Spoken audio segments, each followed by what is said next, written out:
From the latest on Caribbean cruises to kosher safaris, pilgrimages to Jewish Eastern Europe, and award-winning wines and international cuisine in sun-drenched Tel Aviv. Sit back and enjoy the trip with the travel edition of the Jerusalem Post podcast. Hello, David. Mark, we haven't been on the road for a long time. No, not since I got a little bit sick. Okay, we're over that. You're back and fighting fit. I'm on my feet, still not allowed out of the country. I said, David, where would you like to go in Israel? There's so many possible places I'd love to go. As you know, and I think listeners to this podcast have heard before, I love Akko or Acre. I think it's fascinating. It's sort of Jerusalem's old city by the sea. Tel Aviv's full of life. We've done a podcast or two from Tel Aviv. And I guess you have to go to the number one place, which is Jerusalem. Yes. And what's the number one place in Jerusalem? Ooh, the Church of the Holy Sepulchre gets my vote. Yes, I would say the Kotel, but until they open up restaurants and a market there... You don't get quite the same vibrancy either at the Kotel or the Church of the Holy Sepulchre as you do where we are right now. I'm looking for real nourishment and not spiritual nourishment. So we are in Mahaneh Yehuda, which is the Jewish main market in Jerusalem. People talk about the Shuk. That could refer to two things. One is the Arab Shuk in the old city, and the other, in the western or modern Jewish part of town, is Mahaneh Yehuda. We are going to spend a couple of hours in the company of a fun guide who loves to talk about food, but we will interview him separately in a minute. Should we have a question? Yeah, did you think of one? I did think of one. That's good, because I didn't. The main street of the Shuk is Mahaneh Yehuda. The main indoor street of the Shuk is Etz Chaim. What does Etz Chaim mean? Ooh, the answer at the end of the pod. You're listening to the Jerusalem Post podcast travel edition. Find us on Facebook, Instagram and Twitter at MarkDavidPod or mail us at markdavidpod@gmail.com. So we are joined by one of the most brightly coloured tour guides that you will find in Israel. I had the privilege of meeting our guide in December when we both spoke at Limud, and Joel's sessions, he's called Joel obviously, his sessions were amazing because they were mainly about food, which had me hooked for ages. So my name is Joel Haber. Grew up in New Jersey, lived in New York, lived in LA, been living in Jerusalem here for a little over 14 years. I'm a licensed tour guide, and my most popular tour is a culinary tasting tour here in Shuk Mahaneh Yehuda, in Mahaneh Yehuda Market. And as I began to dig down into the foods of the market so that I could guide them better, it opened up a whole world of food history. In addition to guiding, I research, write, and lecture about Jewish food history. I want to get back to the colour. Forgive the question, but roughly, how much did your shirt cost you? This shirt cost me probably about $15 or something, maybe less. It's for those who can't see, which is nobody, I wear a lot of Hawaiian shirts. So I'm currently wearing a bright yellow Hawaiian shirt with pineapples on it. You got to exactly the point.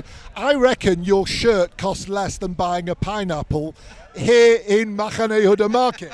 That is absolutely true. For some reason, even though pineapples are grown in this country, like, by the way, about 85 to 95% of the produce that you can buy here, for whatever reason, pineapples are super expensive.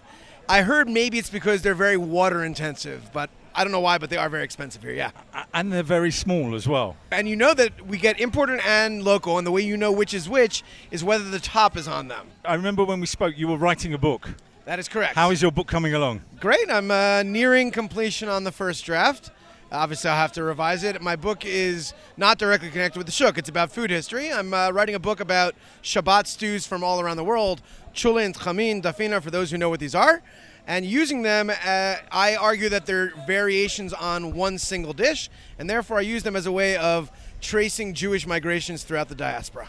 It's Thursday afternoon in the Shuk. Are you taking us for cholent? There's actually nowhere in the Shuk itself that sells cholent. There is nearby. There's nowhere in the Shuk itself that sells cholent, so no. We're about to head into the world of food. Just to whet our appetites in 30 seconds, what does food and Mahaneh Yehuda conjure up for you?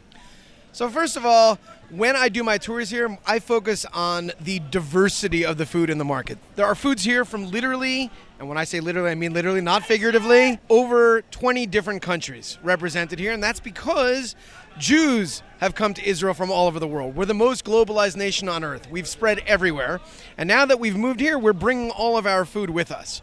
And so you see the diversity of the Jewish people and of the people of Israel via the foods that are here.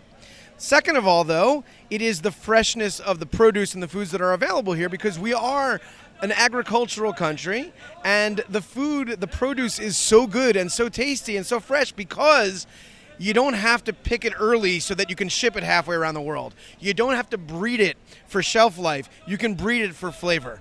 And so we have delicious produce. My favorite comment I ever got from a tourist, we were eating somewhere and she says to me, "Wow, these tomatoes taste like tomatoes." And that's the truth. And so that's what I think of when I think about this place. Just a quick question, and we'll ask you again at the end. How do people get in contact with you? So a few ways. The easiest for tourism-related stuff would be my email address is Joel, that's Joel, at fjisrael.com. FJ for fun Joel, fjisrael.com. And if you're more interested in the food history, jewishfoodbook@gmail.com. We are sitting down. It didn't take us long to sit down, and there's a word on the sign here that I recognise, which is the word mufleta. Now, we're recording this podcast, to give you an idea, not too long after Pesach, the Passover holiday that coincided this year with both Ramadan and with Easter. The last night of Pesach, after everybody puts away their Pesach plates and so on, if you're from a Moroccan background, you party. And the one thing that I always hear people talking about eating or preparing is mufleta. Joel, what is it? Where are we? There is a uniquely Moroccan Jewish holiday. There are some other Jewish communities that have similar ones, but the Moroccan Jewish holiday that starts immediately after Pesach, after Passover, is called Mimuna. And traditionally in Morocco, when the holiday ended, the Jews would go next door to their Arab Muslim neighbors, and they would get from them fresh flour and yeast, because they didn't have that over the holiday where there's no leavening. And they would make a very lightly leavened dough and make fresh crepes out of it. Those crepes are called mufleta. Now, the traditional way of eating it back then, or back there, I should say, is with butter and honey on it, for the land of milk and honey. This place that we're at, which is literally the newest eatery in the Shuk, I believe, it opened about a month ago, called Nuna, is making mufleta. They do make it the traditional way, which is one of the ones that we're going to try. Then they also make all different kinds of wraps out of these mufleta crepes.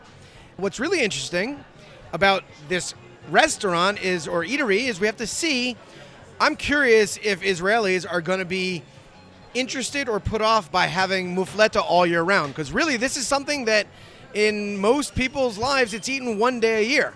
Now, it's good, and he's a nice guy, and he did a great job on renovating the place, so I hope that he's successful, but it'll be very interesting to see. But regardless, it is going to be really tasty. I have to admit, I've never had mufleta, because Mimuna coincides with putting all the Pesach dishes away and returning life to normal, and by that point you're too tired to go out. It's only politicians that seem to make it out to Mimuna parties in Israel. So no, it's also because you have a family. So I'm a single guy. I don't necessarily turn it over immediately, so I can go out to a Mimuna and then turn back over tomorrow if I need to, you know? But anyway, there is something very interesting, not related to the food specifically, but there is a very interesting thing I've noticed about Mimuna in Israel. In Morocco, where there were, not going to say perfect, but relatively good relations between the Jews and their Arab Muslim neighbors, when you opened your house for the festive party at the beginning of Mimuna, the people that would come over, and you're not even inviting, it's just an open house, plenty of Jews, but also your Muslim Arab neighbors, the ones who gave you the dough. And that was sort of a symbol of this good relationship that existed, and it was a way of using this food to bridge a cultural divide. Unfortunately, as I'm sure many people know, we don't have as good relations here in Israel with our Muslim Arab neighbors. However, Mimuna in this country still bridges a cultural gap, which is when in the 1970s there was a rise in recognition of non-Ashkenazic culture. By the way, as a side note, you may not realize this, but in Israel, Ashkenazim are under 50% of the population. We're a minority here. Ashkenazi being Central and European Jews, for those who don't know. Under 50% of the Jewish population or under 50% of the whole population? Well, both. Under 50% of the Jewish population, but yes, therefore also under 50% of the whole thing. Even though we were a minority, we were still the dominant culture, culturally speaking. And so in the 70s, you start to see a shift. And it's then that Mimuna becomes popular again in Israel. And again, it is used to bridge a cultural gap, but they weren't inviting in their Arab neighbors, they were inviting in their Ashkenazi neighbors. In Israel, don't they sell all the chametz to one Arab guy? So if everybody has to go around to his house afterwards, that's like 6 million people all picking up their flour. He's going to have a lot of Mimuna parties to go to. So I don't know if there's one, but I did hear a story. I can't prove it. I heard a story that there was one time that at least one of the main people who was buying all of the chametz, it was like an Arab guy, and he's telling him, yeah, no problem. And then one time after they talk to him and they find out the guy's actually Jewish. He's like, oh, by the way, didn't I ever tell you that my mom was Jewish or is Jewish or whatever?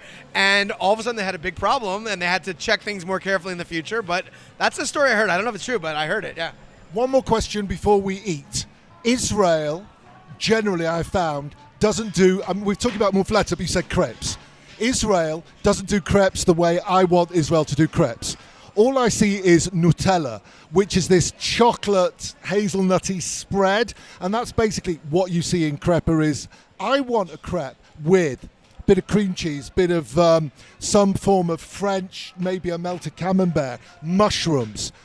Is this place going to make it, or are people just looking for the Nutella experience?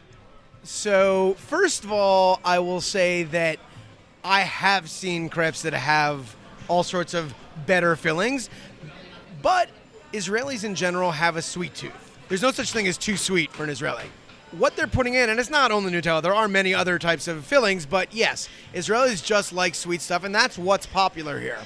So I think you do need to look, but you can find creperies that will put better, let's say, or more traditional fillings in.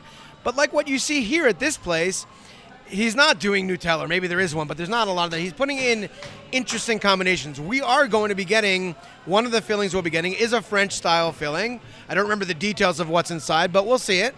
And yes, he's putting in high-quality, artisanal, let's say, fillings into his mufleta here. And I think afterwards we're going to get a chance to speak with him, and you can ask him about what his inspiration is. Our mufleta has just arrived. We have two different kinds here. So one of them is pretty much the traditional mufleta. It's got butter and honey. Can't be bad. We'll try that first. And then we have another one. We have it cut up into pieces. That's called a French one. The official name of it in English is Our Neighbors from France. Inside it has two different kinds of cheese, camembert and mozzarella, which is not French, but that's okay. Cherry jam, some kind of lettuce that I've never heard of actually called Batavia lettuce. Pesto, also not French. Olives, caramelized pecans, and black cumin. I'm sure it's going to be delicious. But why don't we start with the traditional? You have yours first while I'm talking, and then we'll eat. There's an interesting... I've had some of the butter and honey mufleta. I can tell you I am very satisfied so far. Happened to be that with us in the background is somebody from Canada.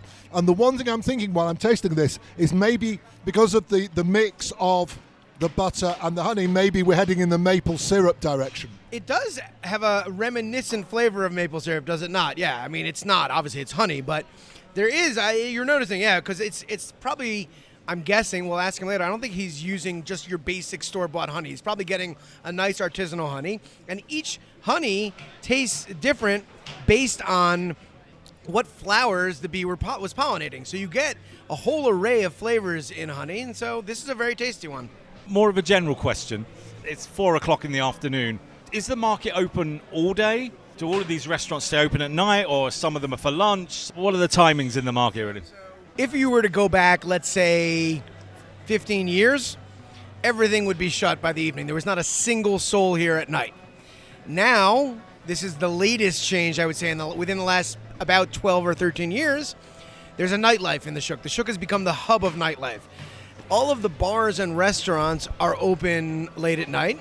there's music, there's events, there's tons of people here. And that's a whole new face, not new anymore, it's already 12 years old, but a new face to the Shuk that didn't exist before. But there's no rules about when any store opens or closes. They can do whatever they want, and they do. It depends what type of a store it is, what day of the week it is, and that's really what determines. So some things will be open from 8 a.m. or 7 a.m. Some things won't open until 10. Some things will close at 5 o'clock, but on Thursday night, because people are getting ready for Shabbat, they might stay open until 7 o'clock. And the bars might not open until 11 or 12 instead of opening at 9 a.m. because there's not that many people at 9 a.m., even though there's probably some. Just you and me, Joe. No, and some of the local drunks that we see here. Shall we hit our second muffletta, the cheesy muffletta? It is French, so bien sûr, we should dig in. Bon appétit and bété An apology now to all our French listeners. I am not an olive fan, and I'm trying to ignore the olives that are in here, but it's really, really good. And you found a kindred spirit because Joel doesn't like olives either. Right. What's interesting is the difference in consistency. So the first muffletta that we had, which is the traditional one, slightly chewy, soft, and this one has, I assume, been toasted or grilled and is much crispier. That's part of, I think, their thing here. They do make it the traditional way, but all of the others are kind of like using it as a wrapped crepe. For those, after they wrap it up, they do like either toast it or grill it. And so it is crispy, but it's very tasty. But you need to remember that that's not the traditional way of having muffletta. Muffletta, by the way, we didn't talk about it, but there's a really interesting way that they are made. The traditional way of making them, you have a frying pan, you spread one crepe there, one muffletta. Once one side is done, you flip it over. Then you don't take it out of the pan. The next one is spread on top of the first one, and you flip both together. And then you spread another one on top of that, and you flip all three together until you have a stack of muffletta. We have managed to drag the owner of this fabulous establishment out of the kitchen. I'm sure he's welcoming the break to talk to us. His name is Itzik Levy. Itzik, this is a new business. Why did you decide to open it in the Mahaneh Yehuda market? He wanted a place that you could taste the atmosphere, and their mufflettas, which are mufflettas with fillings, are good both for breakfast, for lunch, for dinner, and this place is alive at all times. Also, it's a place that reaches internal tourism, external tourism. It's a place of entertainment, and it's also a place of the locals coming to shop, and all of those things connect with his muffletta. Muffletta is one night every year, Mimuna. How do you make it last for the extra 364 days? The Jews typically, as I described, make it in this stack, and it's soft. But the Arabs there make it in a crispier version, so he did go with the muffletta more in the direction of the Arab crepe, but with the fillings and the process, it is more of our local stamp on this food. It would be an absolute shame if all you did was have this awesome dough once a year. You have to have it every day, and that's what he says, and that's what's gave him the idea. I'm thinking of opening a matzah braai restaurant. Itzik, we wish you a lot of luck with this. It's incredibly tasty. Thank you for your hospitality. Thank you for your warmth. We hope you succeed. תודה רבה רבה, תודה לכם.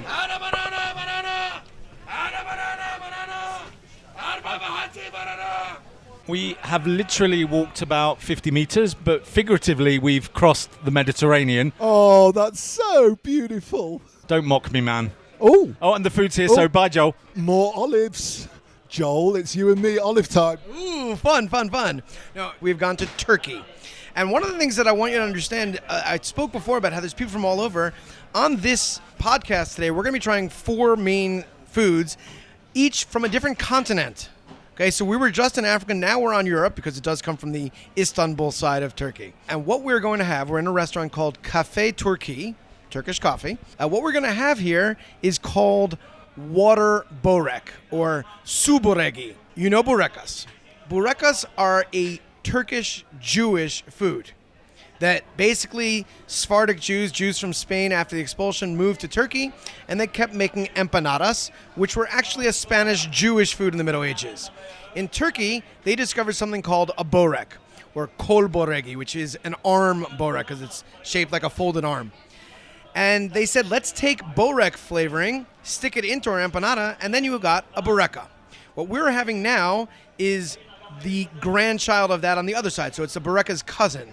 This is a more modern kind of a borek.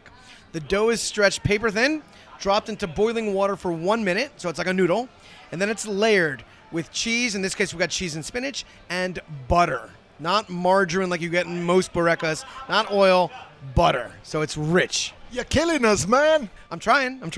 And it's going to be crispy on the outside, soft on the inside. Mahaneh Yehuda is really like a global food tour. Israel is a global food tour. That's one of, not the only, but is one of the defining elements of the Israeli cuisine. The Israeli gastronomy is a blending of foods from all over the world. Which brings me to a very important question from my perspective, but first let's take a bite. It's very light to touch. It feels actually maybe a little bit lighter than the burekas that you would buy in a bakery in Israel, weight-wise. Yeah, and texture-wise, it's much, much softer. I'm crumbling over the microphone. No, actually, it doesn't really flake. No, that's true. You know what? I'm always really scared because when I finish work, there's a bakery right next door to where I work. And I want to pick up half a dozen burekasim, the ones that are made in Israel, and eat them on the way home. But I'm petrified that my wife will find out because the crumbs will be all over the footwell in the car. So he just has a cigarette instead to get rid of the taste. So it's really tasty. My question for you is, and this is one that I'm sure you could give many lectures or write a book on, is there such a thing anywhere in the world as Jewish food? 100%. So, for example, the topic of the book I'm doing is a food that is uniquely Jewish. All of the Shabbat stews, there are descendants and cousins that are eaten by other cuisines, but that is that. But I won't object to your question, but I'll say that your question is based on a certain false assumption, which is that to be called a Jewish food, it needs to be uniquely and genuinely and only Jewish. I don't believe that's true. Nobody thinks that pasta isn't Italian, even though noodles existed in Far East and in the Arab world long before they ever arrived in Italy. Nobody cares that quiche and ratatouille have precursors in Germany, England, and Spain before they became French food. They are French food. It's only Jewish food that people say, oh, well, it has to be something that only Jews make or something like that. But, as you said earlier, the Jews are the wandering people. So how does it work? Do you take those foods with you, or do you pick up the things that you see around you? First of all, as I've said, and I'll just underscore, there are definitely, without a doubt, foods that are originally Jewish, invented by Jews, that some of them are uniquely Jewish. For example, matzah. And therefore, if matzah, which isn't so good, is Jewish, then everything made from matzah, like matzah brai, is Jewish. Okay, so there are uniquely and originally Jewish foods. However, there's also many foods that we have our own iteration of. For example, foods that are inherently unkosher, that there is a kosher version of. In Italy, Jews made goose prosciutto. Prosciutto is made from pork. Jews made it from goose. So that is a genuinely Jewish food. And also, there are many foods that the entire world identifies with us. I'm not just talking about things like bagels, but also the fact that you go around the world, there are foods in almost every country that are literally called Jewish style this.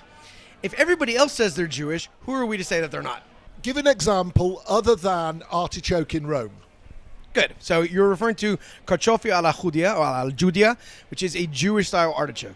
Just in Italy alone, there's at least 5, 6, 7 different foods that are called something alla Judia, alla Mosaica from Moses, alla Ebraica. For example, caponata, which comes from Sicily. There's a style of it. Many of the non-kosher ones have shellfish and things inside. There's a style called caponata, I think it's alla Judia or al Mosaica, something like that, that is without those things in it. In America, you can go to a regular supermarket and get a jar of kosher dill pickles. They're no more kosher than any other pickles. They're called kosher because that means these are the Jewish style of pickles. You can also go in and get a bag of Jewish rye bread. That's what it's called. We didn't invent either of those foods, but we were the ones that popularized them in America, and so they became identified with us. There's foods from Denmark, from Holland, from Spain, all these foods that are called Jewish this. So there's one like I've heard of a cookie cake from, if I'm not mistaken, from Holland called Judas butter cake, a butter cookie that has ginger in it, and it's called Jewish butter cookie. So we went to Nuna, and now we're in Cafe Turkey, and these are like one-off restaurants. They're not parts of national chains. Correct. There are very few chains in the Shuk. There are a few, like there's Aroma here and there's Burgers Bar, but most of the places here, even if they have a few stores, they're not big chains. There's one that started here that became a chain, which is Pasta Basta, but they started here in this market. And the biggest, one of the biggest supermarkets, Rami Levy, started round the corner. That's true, but that was like a little makolet, as we call it, a little grocery store. But yeah, now there's that. But yes, this is the first. Maybe there will be more. The owner, Sammy, is from Turkey. He moved here only about 3 years ago, maybe even a little bit less. Unfortunately, he's not here right now to talk to, but if you talk to him, everything Turkish is the best. Can't disagree. Other than the wonderful bureka that we've got here, what else do they sell here? Well, he imports a lot of stuff, so I'll bring you in a moment real Turkish Delight from Turkey. Okay, Ooh. so we'll try that, or lokum as it's called there. They also sell kanafe, which I believe he just told me that the EU recognized it as originating in Turkey. I always thought that it originated in the Levant, in Israel, Palestine, Lebanon, this region. But maybe I'm wrong. I haven't researched it enough. But regardless, kanafe, for those who don't know, melted cheese on the bottom, crispy kadayif semolina noodles on top, sugar syrup poured all over it, usually served with pistachios. It's super rich, both sweet and savory. You eat like one bite and you're like, oh, I can't eat any more of this. Then you take a second bite, you're like, I can't stop eating this. I've noticed over the last 2 or 3 years, as you walk down Eitz Chaim Street, there's kanafe like every third store. Yeah, so it does bother me a little bit that one of the things that happens here in Mahaneh Yehuda Market and Shuk Mahaneh Yehuda is that if one person does something that's successful, all of a sudden you get a lot of other people copying it. And I prefer if it weren't like that, but it is. But yeah, that's what we got. Jerusalem Fact File. El Al flies to Ben Gurion Airport from most major European cities, plus New York, Boston, Miami, Los Angeles and Johannesburg. Air Canada, BA, Cathay, Delta, United and Virgin all fly direct to Tel Aviv. Turkish and Emirates offer excellent connections to Ben Gurion. There's an excellent, inexpensive train service from just outside arrivals at Ben Gurion, with buses and taxis also available for the 35-minute journey to Jerusalem. There are hotels and hostels to suit most budgets, but be aware Jerusalem is an expensive city. Our hotel recommendations include the brand new Teatron opposite the Jerusalem Theatre, the colonial King David overlooking the old city walls, and for budget travellers, the Abraham Hostel is very popular. There's little to no chance of rain from May to September, with July and August hot in the day but cool at night. There can be heavy downpours in the winter months, even occasional snow, but the days can often be warm. Currency is the Israeli shekel. $100 will buy you 373 shekels as of the end of May 2023. Outside of Mahaneh Yehuda, Jerusalem offers many food styles. If you don't keep kosher, it's well worth dining in the Arab quarter of the Old City. Kosher options include piccolino, eucalyptus and the old favourite ima.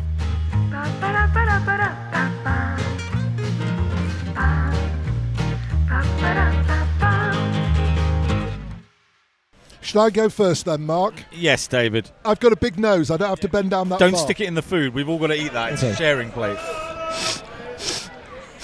Oh. Do you know I've gone off that already? Oh, it's good. Oh, I've made them. Oh, look what I've done.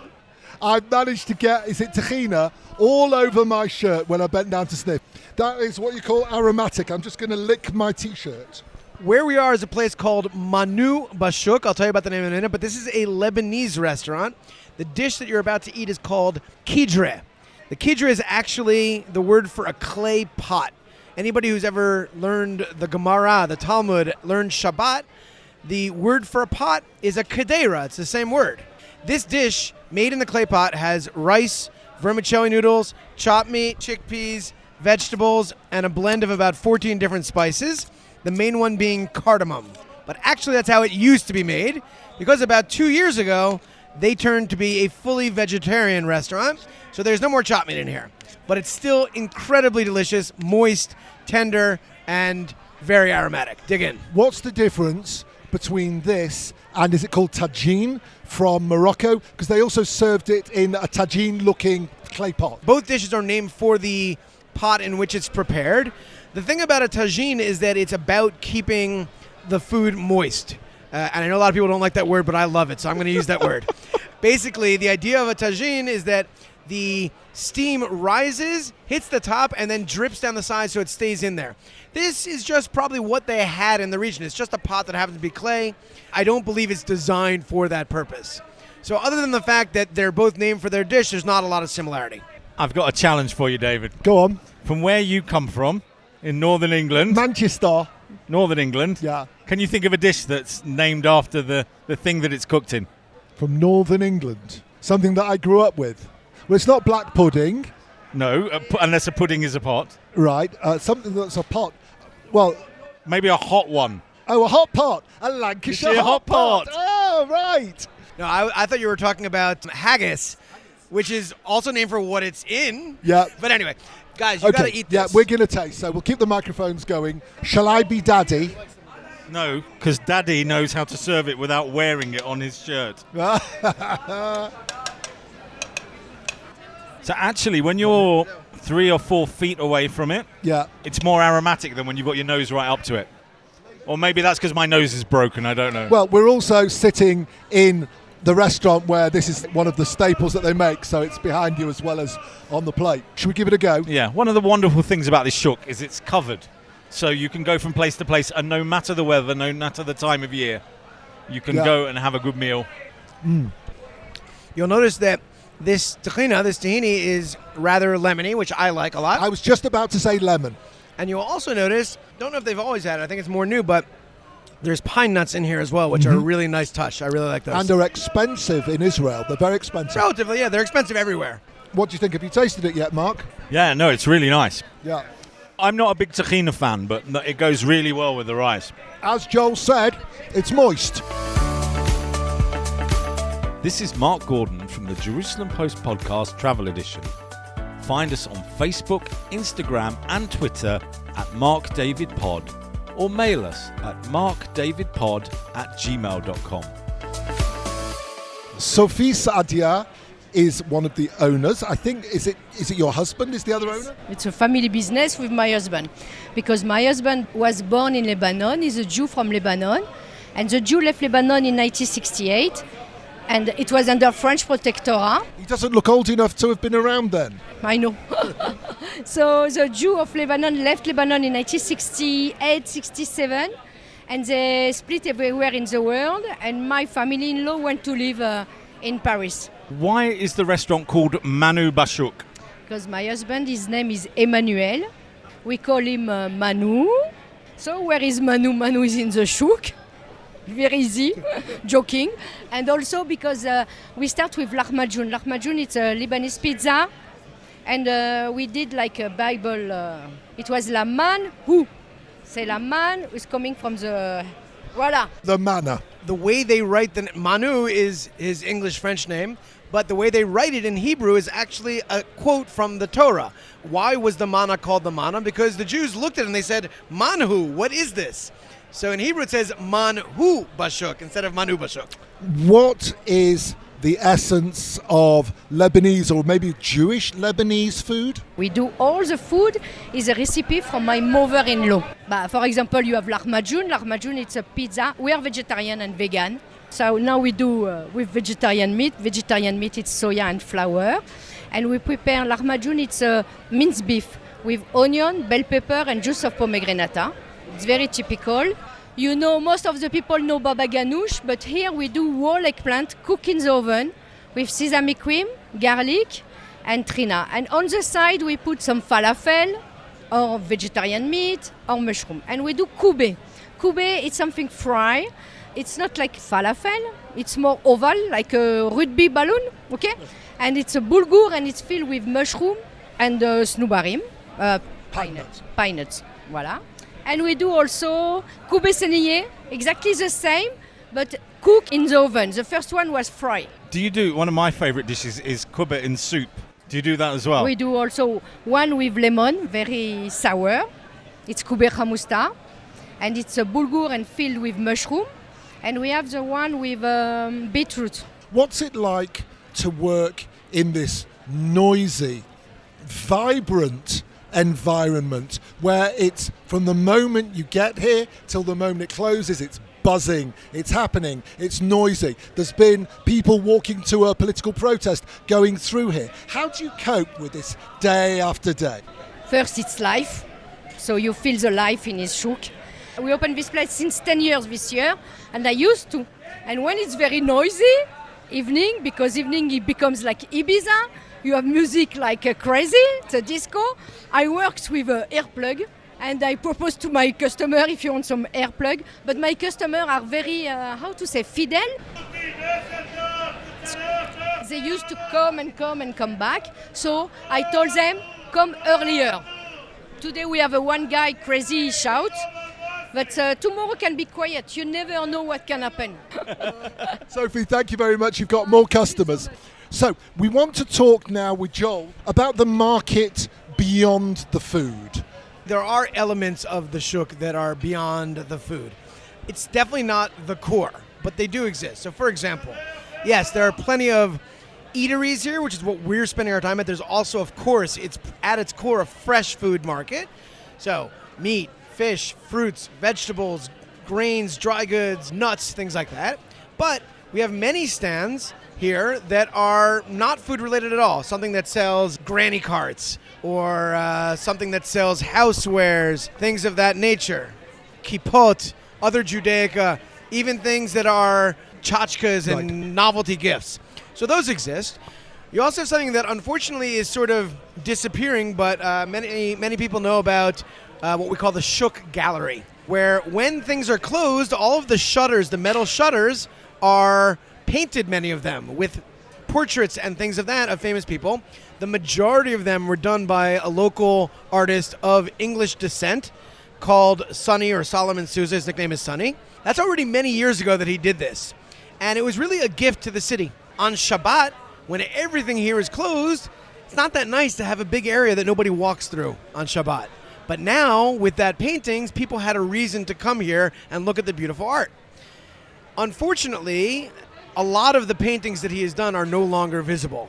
Some of them, they renovated the store and they just changed the doors. Others, unfortunately, there are people, as this is the nature of street art, they've been defaced. Some of them have even just been painted over. When they open a new stand, they just painted it black, I've seen, which is really sad.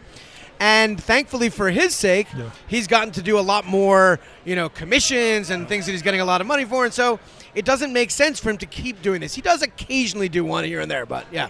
How much has the population of this market, the customers, the people who would come in day to day, week by week, buying their vegetables, old ladies with trolleys laden with all of the cheap goods, fruits and vegetables, how much have they disappeared because we've got more eateries, more breweries, more halva and tahina making places?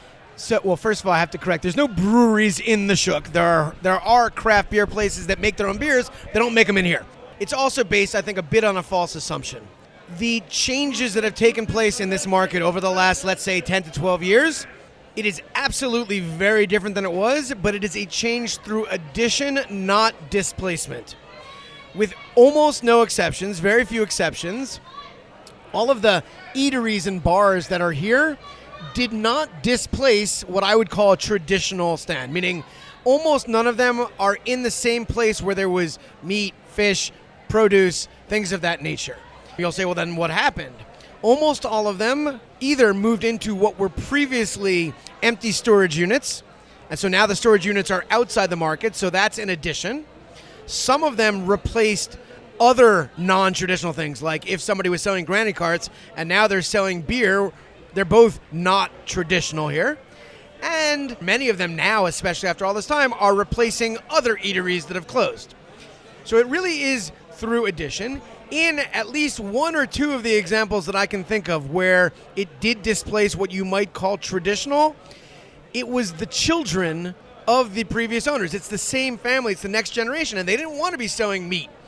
And one of those places that was a butcher, then became a bar, is now back to being an eatery, but it's a meat eatery. And so it's a really interesting change. And the other thing I need to add is that when I look at the history of this market, there's only two things that are constant in this market. One of them is change, and the other is people complaining about the change. 21st century shopping and eating, supermarkets, food delivery at home. I've seen a couple of cycles from one of the big delivery companies driving up and down the market. How is that affecting the market? Is it challenging the stallholders, or is it giving them new avenues to sell? Stores here in the market are not going to be able to compete on price with Rami Levy or any other big supermarket chain. They have volume, they can undercut. So the people here are never going to be able to compete. What I believe they do compete on is quality and especially selection. There's a much wider variety of things that you can find here than in any supermarket, and you're getting a really good quality. It may be a little bit more expensive, but I think that's the trade-off that you make. That's the first thing. In terms of the modern things, yes, many of these stands themselves have started to do their own deliveries. Many of them are using some of these food delivery services. I think it's more of the eateries than the produce stands, but even them, there are some that do the deliveries. So it does do it, and it means maybe some fewer people are going to come here. But I always talk about the fact that the population of this city is about 950,000 people. This market has about 300 stands in it. There's enough people to go around for all of these stands and plenty more. So even though many people are going to go to supermarkets or other local groceries for their shopping, there's plenty of people coming here to this market and keeping it alive. La la la. La la la la la la la. La la la la la la la. David, I told you to put the helium balloon down. La la la la la la. Oh, all right. So we're at our last stop. Which is good, because I think I'll explode if I go anywhere else. Well, the really funny thing is, I believe you were the one who was talking to Joel to plan all of this, as is your wont, that Joel and you were initially talking about going to 5 places. Joel offered 5, and I said 4, because stupidly I went out for lunch before we did this. We've also done in the past other foodie tours where we've had a little taste. But no, not with Joel. With Joel, we're getting full plates. So we're on portion number 4 of actual full meals that other human beings have, and then they finish. Do you remember that vegan food tour we did in Tel Aviv, which is an old episode? We went to 3 places, and I think we had a 3-course meal in each. We're up there with this because don't forget also we're having a lot of more bready stuff. In 3 of the places we've been, it's bread related. The other was rice related and vermicelli. Or vermicelli. But vegan food doesn't count. Oh, so. Don't start that. I'm having a vegan sarnie here, and it's great. I wish we had gone to the 5th place because I think it would be awesome to see you explode. That would be worth the price of admission for anybody. It would ruin that very, very lovely bright yellow shirt you're wearing. Oh, that's fine. That would be worth it. That's why we do a podcast and not video. So where have you brought us to now that led me to drink the helium? We're at a restaurant that is actually technically outside of the Shuk, although it did begin first. They were a small eatery in the Shuk and then moved out to Agrippa Street right around the corner. And it is called Pepitos. Pepitos is a Latin American street food. The one that you are having, David, is Pepito. What Mark is having is called an arepa. The owners, one is from Colombia, one is from Venezuela, who own the place. And they're making Latin American street food. So, for those who don't know, an arepa is a cornmeal bun, toasted and sliced open, and inside the one that Mark got has beef, asado beef, and black beans, and guacamole, and all kinds of good stuff. What else is in there, Mark? Chorizo. Oh, chorizo, right. Not asado. I'm sorry, chorizo. No. And of course, as I'm sure you know from listening, you know that David is a vegetarian, and so he got a good vegetarian option here. A papito is basically a sandwich on bread. He got his on a tortilla. It can also be on a bread.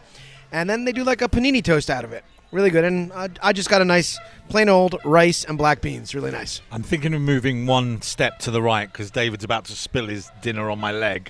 A large portion of their clientele are Latin Americans.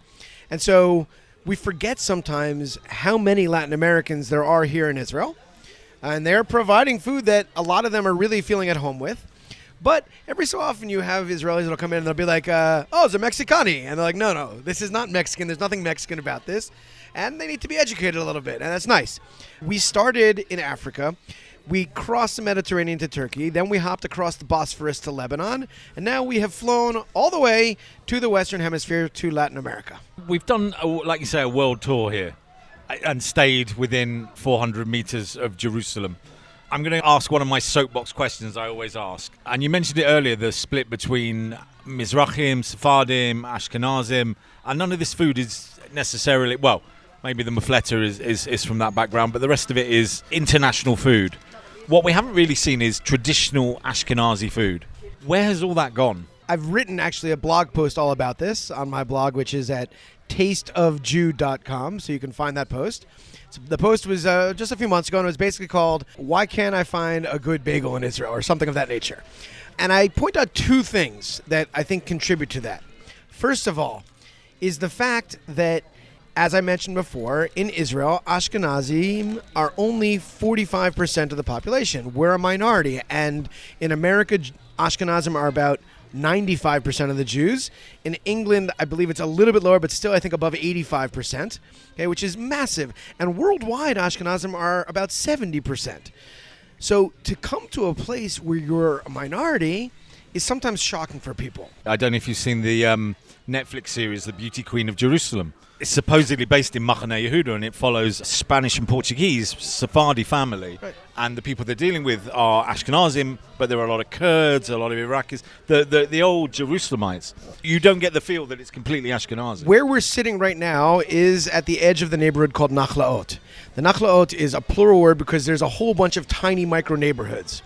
Among the 30 to 35 of them, depending on who you're asking, you have about 6 maybe that were majority Ashkenazi. All of the rest are different groups who were not Ashkenazi. You have Persians, you have Yemenites, you have Kurds, you have Urfalim from Turkey, you have General Sfaradim, you have everything here. So the numbers we can quibble on, it doesn't matter, but certainly that. So that's the one thing is that Ashkenazim are not the majority here. That's why we don't have as much as you might expect. But the other thing, and I can't compare it to English Ashkenazi food because I'm less familiar than you guys are with that, but many Americans, when they think of traditional Ashkenazic food, are not the foods that people ate in Eastern Europe or Central Europe. They are American Ashkenazi Jewish iterations of those from before. Beyond that, there was never a numerically significant aliyah of American Jews to Israel. Why would the dominant food there ever become dominant here? Right. An example of an American Jew. So the classic idea of the Jewish deli in America. When you think about it, in one restaurant, you would have food. So corned beef is primarily from Alsace. Pastrami is Romanian. Knishes are Polish. Borscht is Russian. Nobody in Europe ate all of those things. They ate the things from their area. But when all of the Ashkenazi Jews came to America and are living together, then they meet and join together as one cuisine in a Jewish deli. What's the takeaway from the last 2-3 hours that we spent with you? It's not all takeaway. You can sit down as well.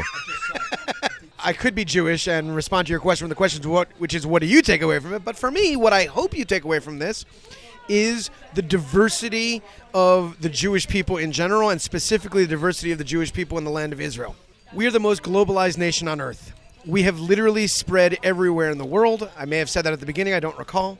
But now that we're all here, we've brought our food with us, and we have just eaten 4 different things, each dish completely different from the others, from 4 different, not just 4 different countries, 4 different continents. And that's just a tiny fraction of the foods that are available here. And the reason they're available here is because we are all here. And I think that's a beautiful thing. There's a term that I'm sure you're familiar with. I don't know how many of the readers are, probably most are. Kibbutz galuyot, the ingathering of the exiles. The greatest miracle that the Jewish people have ever witnessed, we are all a part of. The 3 of us, and many of your listeners are a part of. Jews from everywhere have returned to the land of Israel. And what you're seeing here is the edible representation of Kibbutz Galuyot. Joel, thank you so much for filling our faces, showing us, certainly for me, a different side of Mahaneh Yehuda. I did a food tour with work 6 months ago. didn't see any of these places. It's just great to see the variety again and come at it from a different angle. If people want to go on a food tour with you, how do they get hold of you? How do they book a tour? First of all, I have 3 different websites. One of them is my tourism website, fjisrael.com. That's all about me as a tour guide, so if you're interested in seeing guiding, you can find me there. And the affiliated email address is Joel, Joel, at fjisrael.com. My food history website is called The Taste of Jewish Culture, so that's tasteofjew.com. And I also recently connected with the book, launched a website all about Shabbat stews from around the world called cholentbook.com. My food-related email is jewishfoodbook@gmail.com. I would love to hear from all of you. Joel Haber, thank you so much for your time, for bringing to life this part of the town. And Mark has to have the final word. I know the FJ stands for Fun Joel. Joel, it has been fun. You are a really fun guide. Wow, he's a font of knowledge, isn't he? Font Joel, not Fun Joel. What a good guy. It was a lot of fun. I'm stuffed. But, you know, it's kind of weird. When I was a kid, if my mum and dad said to me, we're going to the market shopping, I would try to lock myself in my bedroom and say, I'm busy. I would even pretend I had homework to do. You still lock yourself in the bedroom a lot. But isn't it amazing? We basically only walked, as you said, I think during the pod, maybe 100 yards. I grew up in London, and in East London there was a market called Romford Market, and it was row after row after row after row of produce. Food, there were no restaurants, no bars, it was just produce.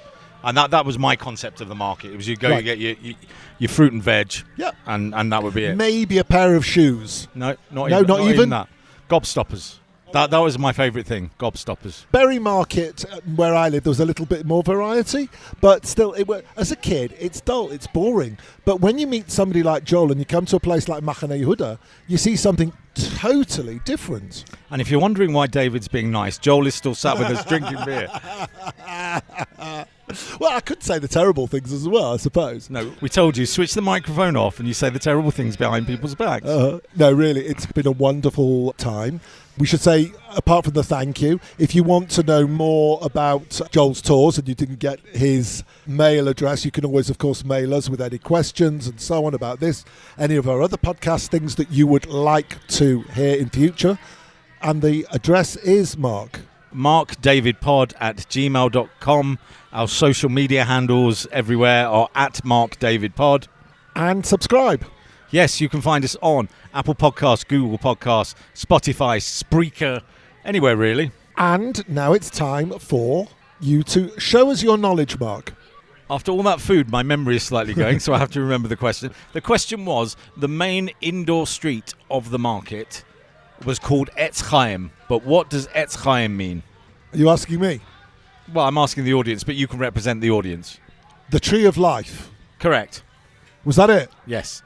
And all the little offshoots of Etz Chaim are named after fruits. So you've got Strawberry Street and Apricot so Street. it's like a branches of a tree. Correct. That's really... Oh, he's off again. Here's Joel. Here's See, I Joel. knew we shouldn't do this in front of Joel. Here's Joel. We are not going to say thank you again, Joel. I just wanted to say, do you know why it's called Eitz Chaim Street? And if so, you can answer that. I do know there's a yeshiva down the road called Eitz Chaim, which is currently suspended on stilts while they rebuild a hotel around it. That is correct. That is the original building of the yeshiva. They have subsequently moved years ago to a different area. But yes, that was the Eitz Chaim Yeshiva. And they were the ones who built the first stores of the Shuk along Eitz Chaim Street, got rent off of the stores, and that funded the construction of their new building. 2 questions for the price of 1. That's value for money with the Jerusalem Post Podcast Travel Edition. Send checks payable to Mark and David. Folks, see you the next time. Bye-bye. Farewell.